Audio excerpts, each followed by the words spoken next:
अस्सलाम वालेकुम नाज़रीन, आप देख रहे हैं प्रोग्राम हेल्थ 21 और मैं हूं पलविशा महमूद। ईसा लैब की जानिब से आपको प्रोग्राम में खुशामदीद कहूँगी।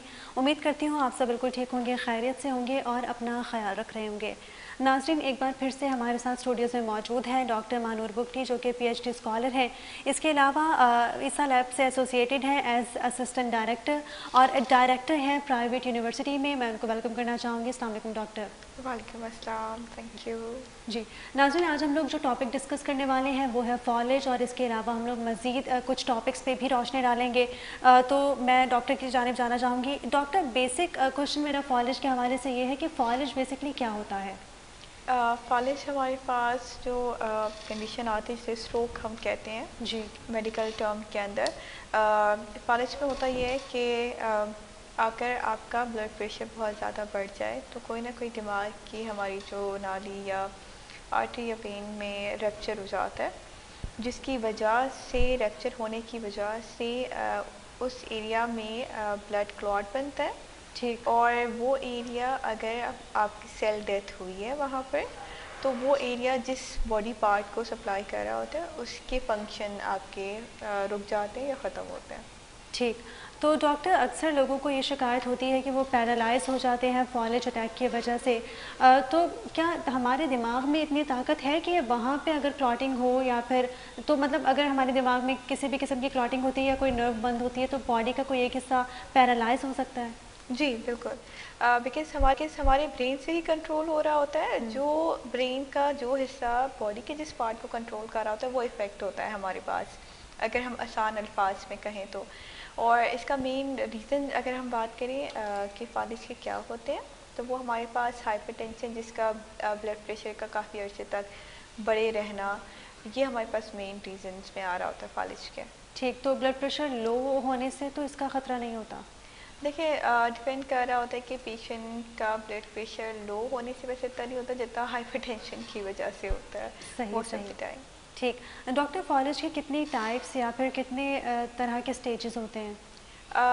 अगर हम जर्नल अल्फाज में बात करें जो लोगों को समझने में आसान होगा, कि जी। डिपेंड कर रहा होता है कि कितने सिवियरिटी का हुआ है, जितना सिवियर स्ट्रोक होगा। वैसे तो दो टाइप्स होते हैं, एक ट्रांसिएंट होता है और एक नॉर्मल जो हमारे पास आता है। ट्रांसिएंट वो स्ट्रोक की टाइप होती है जिसमें पेशेंट को थोड़े टाइम के लिए साइन सिम्टम्स रहते हैं और उसके बाद वो ठीक हो जाता है। ठीक। जैसे कि कुछ टाइम के लिए वो सिम्टम्स रहे या पैरालाइज पेशेंट ने खुद के बॉडी पार्ट को फील किया और उसके बाद वो सिम्टम्स सबसाइड हो गए, उसे हम ट्रांसिएंट कह रहे होते हैं। फिर उसकी वजह दूसरा आ रहा होता है जिसमें it take time to heal and दोबारा वो फंक्शन गेन करने के लिए वो नॉर्मल स्ट्रोक के अंदर हम काउंट कर रहे होते हैं। ठीक।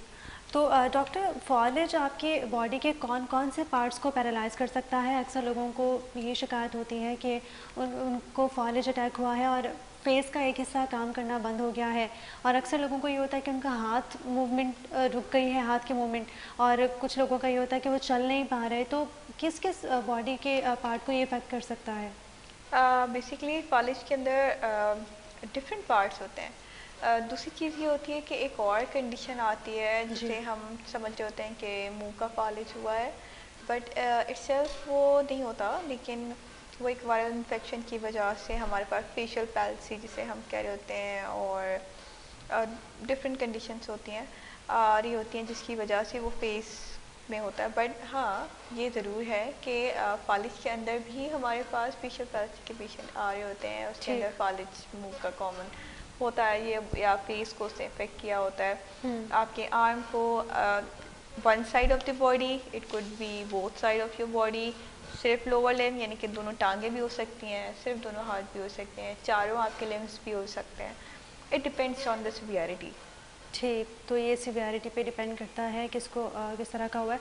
डॉक्टर, जो फेस वाले आपके पास पेशेंट्स आते होंगे यकीनन, जिनको ये शिकायत है कि उनको अचानक फॉलेज अटैक हुआ है और फेस का हाफ हिस्सा जो है वो मूव नहीं हो रहा उनसे, या तो आँख जो है वो उनसे ब्लिंक नहीं होती या फिर वो उनसे बात नहीं की जा रही होती, तो उस तरह मतलब किस तरह ठीक होता है ये? फेस के अंदर भी एक आता है बेल्स पैल्सी, एक होता है फेशियल पैल्सी। लकीली इन दोनों के जो हमारे पास पेशेंट आते हैं, और फिजियोथेरेपी में ही वाहिद कि आफ्टर आप मेडिसिन तो आपकी चल ही रही होती हैं, लेकिन फिजियोथेरेपी से ही जाके ये ठीक होते हैं। ठीक है।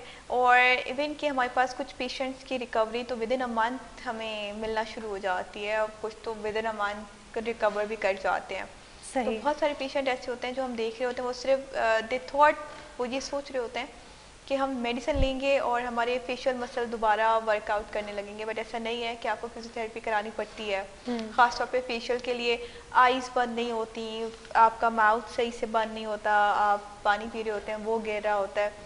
तो इसमें फिजियोथेरेपी के इम्पैक्ट्स बहुत अच्छे हैं, ट्रीटमेंट इनकी बहुत इफ़ेक्टिव है। ठीक। पर्सनली अगर हम इन पर बात करें तो ठीक। डॉक्टर, अक्सर लोगों की शिकायत ये होती है कि उनके घर में जिसको भी जो है ये फालिज का अटैक हुआ है, उनके लेफ़्ट साइड पे ज़्यादा पेशेंट्स में देखा जाता है कि उनको लेफ़्ट साइड ज़्यादा उनकी पैरालाइज हुई है, पूरा लाइक आपका जो है वो लेफ़्ट टांग मूव नहीं करी, लेफ़्ट हाथ मूव नहीं करा। इसके अलावा बॉडी का टेम्परेचर, जिस तरह आपने कहा कि हाइपरटेंशन की वजह से होता है, बहुत ज़्यादा टेम्परेचर राइज़ कर जाता है। तो इस सूरत में क्या करना चाहिए और ये क्यों होता है बेसिकली?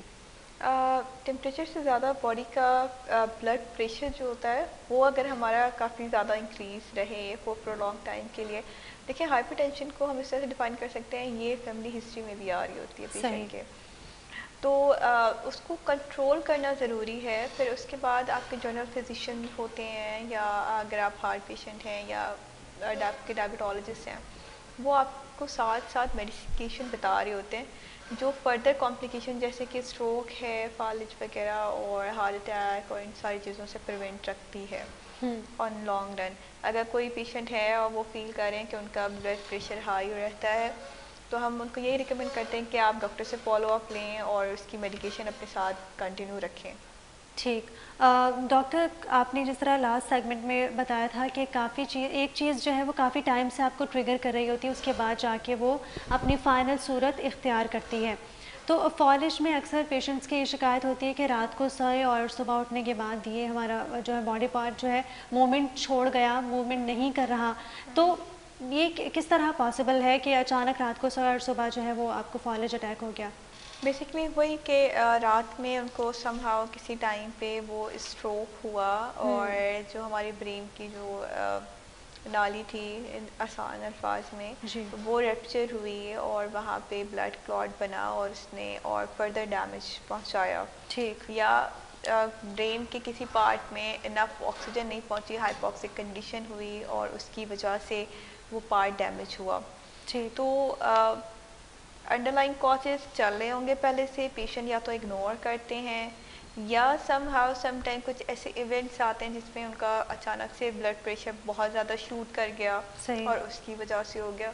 तो ये नहीं है कि on the sudden because of no reason ये हो जाए, अंडरलाइन कॉज होते हैं।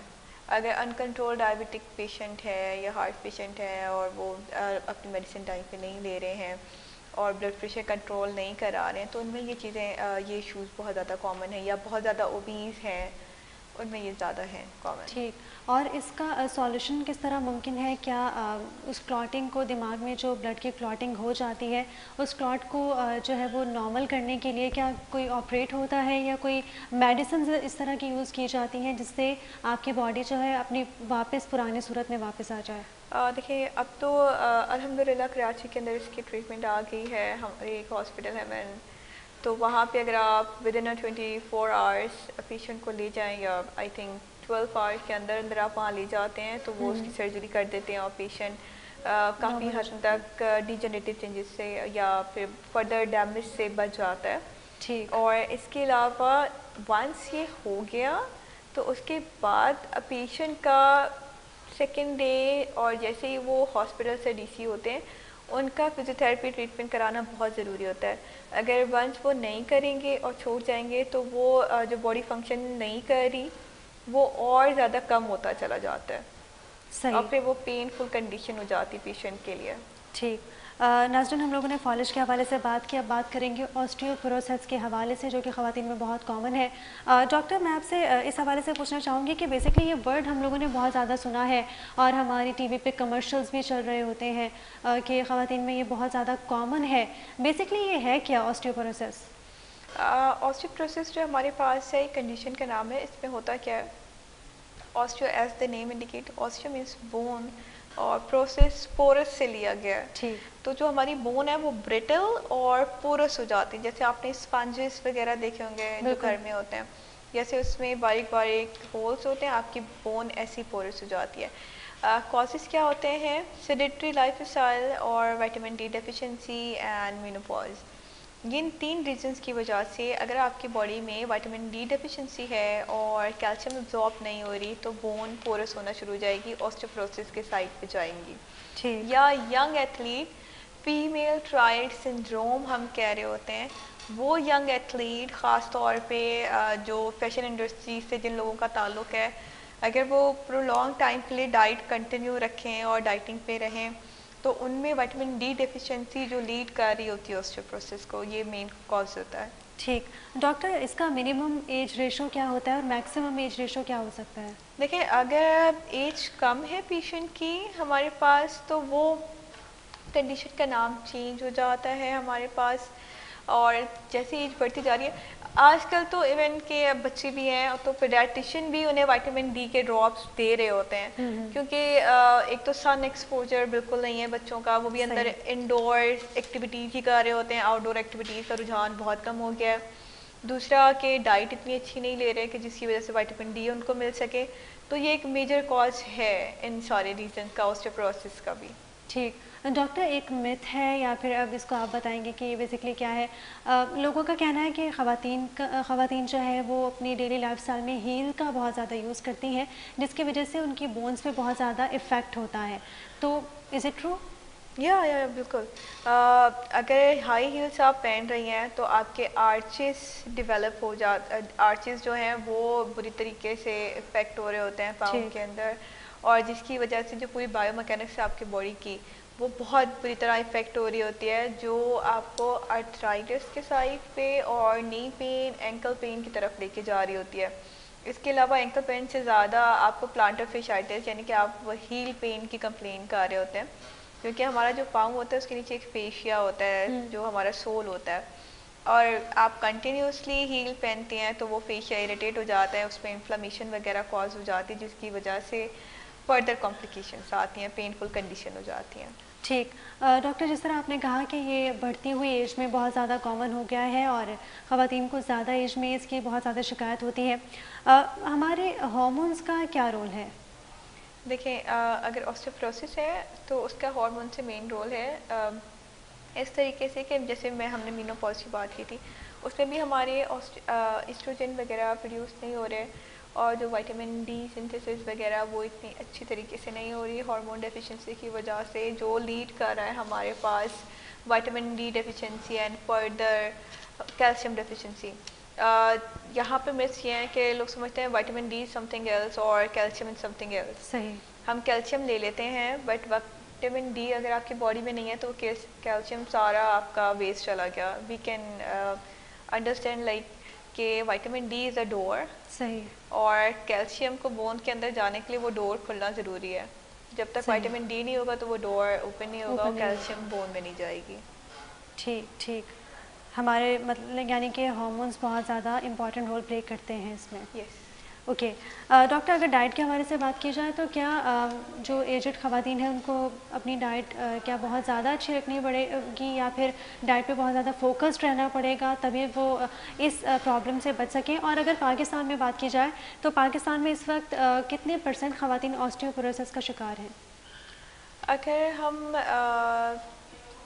स्टैटिस्टिक्स की बात करें तो आई वुड से कि जो भी रिसर्चेस हैं उसके मुताबिक तकरीबन 50 to 70% तो है। एटलीस्ट अगर ऑस्टियोपोरोसिस नहीं है तो विटामिन डी डेफिशिएंसी तो है for sure. Every other patient is like having a vitamin D deficiency, ये बहुत ज़्यादा कॉमन है। और एजेड ख़वातीन में हम ये कहते हैं कि आफ्टर मेनोपॉज या आफ्टर 35 आपको विटामिन डी लेना चाहिए। अपने फिजिशियन से कंसल्ट करके आपको अपने विटामिन डी प्रोफाइल अपना पूरा मेंटेन करना चाहिए कि आपकी कब आपने लास्ट टाइम ली थी, कितना था उसकी लिमिट, और डेफिशिएंसी की साइड पे ना जाए, ताकि देखिए एजिंग के साथ हमारे पास जो बॉडी है वो टूटना फूटना शुरू हो जाती है, वो हीलिंग इतनी जल्दी इतनी अच्छी नहीं करती। तो हम ये कोशिश करते हैं कि पेशेंट से बोलें कि वो अपनी बॉडी को इतना स्ट्रेंथनिंग और हेल्दी रखें ताकि वो जो डिजेनरेटिव चेंजेस हैं वो काफ़ी हद तक कम हो सकें। ठीक। डॉक्टर, अक्सर ख़वातीन को ये भी शिकायत होती है कि ऑस्टियोपोरोसिस उनको अगर डायग्नोस हो चुका है तो उनको कमर का दर्द बहुत ज़्यादा रहता है, तो इसके क्या वजूहात हैं, और अगर कमर का दर्द है भी तो इससे निजात किस तरह पाई जा सकती है? कमर का दर्द जो हमारे पास सबसे ज़्यादा कॉमन रीज़न है ओवरवेट की वजह से, पोस्चर सही नहीं होता बैठने का, सेडेंट्री लाइफ स्टाइल की वजह से बहुत कॉमन कॉज है आपके पास। या ऑस्टियोपोरोसिस के अंदर भी हमारे पास अगर आपकी जर्नलाइज विटामिन डी डिफिशिएंसी की वजह से आपको मसल पेन हो रहा है तो उसकी एक बड़ा रीज़न है हमारे पास बैक एक का पेशेंट्स के अंदर। ठीक। विटामिन डी और विटामिन ई की बात करें आप? Vitamin D and calcium. Vitamin D and calcium बहुत ज़्यादा इंपॉर्टेंट है नाज़रीन, अपनी डेली लाइफस्टाइल में इसको ऐड करें। और बढ़ती हुई एज में ख़वातीन को इसका बहुत ज़्यादा सामना करना पड़ता है, क्योंकि जिस तरह डॉक्टर ने भी एक्सप्लेन किया कि एज के साथ साथ आपकी हड्डियों के अंदर जिस तरह स्पंज में छोटे छोटे होल्स आना स्टार्ट हो जाते हैं, इस तरह आपकी हड्डियां भुरना शुरू हो जाती हैं, और इसके लिए आपको अपनी डाइट प्रॉपर रखनी पड़ेगी। और इसके अलावा आपको मज़ीद जो है वो अपनी डाइट को बहुत ज़्यादा हेल्दी रखना पड़ेगा, अपने लाइफस्टाइल पे बहुत ज़्यादा फोकस्ड रहना पड़ेगा। हमारे साथ स्टूडियोज़ में मौजूद हैं डॉक्टर मानूर बुगटी, जो कि ईसा लैब से एसोसिएटेड है। ईसा लैब में असिस्टेंट डायरेक्टर के तौर पर फ़राइज़ अंजाम दे रही हैं। इसके अलावा PhD स्कॉलर हैं और प्राइवेट यूनिवर्सिटी में डायरेक्टर भी हैं। मैं उनका बहुत शुक्रिया अदा करना चाहूँगी कि वो आए और उन्होंने अपना कीमती वक्त दिया। इसी के साथ ही मुझे और मेरी पूरी टीम को इजाज़त दीजिए। अल्लाह हाफ़िज़।